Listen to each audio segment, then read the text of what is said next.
और आज के विषय पर जो मेरे साथ गेस्ट पैनल मौजूद हैं उनसे आपका इंट्रोडक्शन करवा देता हूं। हमारे साथ मौजूद हैं बीजेपी के विधायक अभिनेश महर्षि और वरिष्ठ पत्रकार मनीष गोधा जी। आप दोनों का स्वागत है न्यूज़ 18 राजस्थान पर। वैसे मनीष जी, आजकल जो कांग्रेस का प्रतिनिधित्व करने के लिए जिस चेहरे को भी बुलाते हैं वो थोड़ा लेट आता है, इसका मतलब काम तो शायद कांग्रेस कर रही है। बहरहाल आज के विषय पर चर्चा मैं चालू करता हूं। मनीष जी, ये जो बयान है कि वोटर रिवर्स होगा, मोटे तौर पे जितना मैं समझ पा रहा हूं, मैं कुछ प्लेइंग ग्राउंड सेट कर देना चाहता हूं। एक तो ये कि विधानसभा चुनावों में एंटी इनकम्बेंसी थी, लेकिन वो स्टेट के प्रति थी, सेंटर के प्रति कम थी, इसीलिए आंकड़ा 73 तक पहुंचा। शायद यही बात बीजेपी मानकर चल रही है। क्या आप सहमत हैं?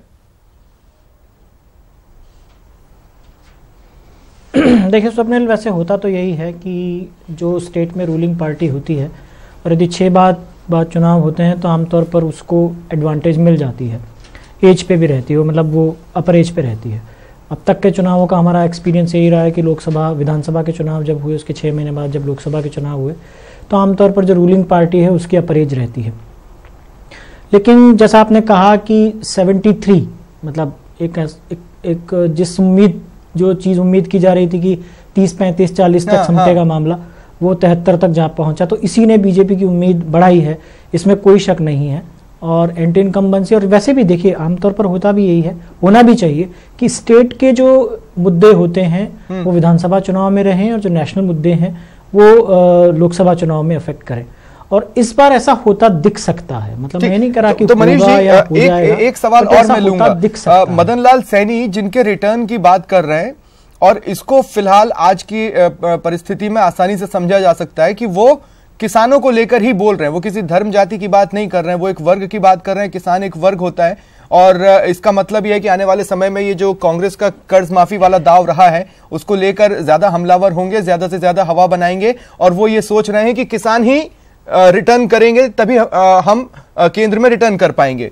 ये बात किसानों की है सीधे तौर पर।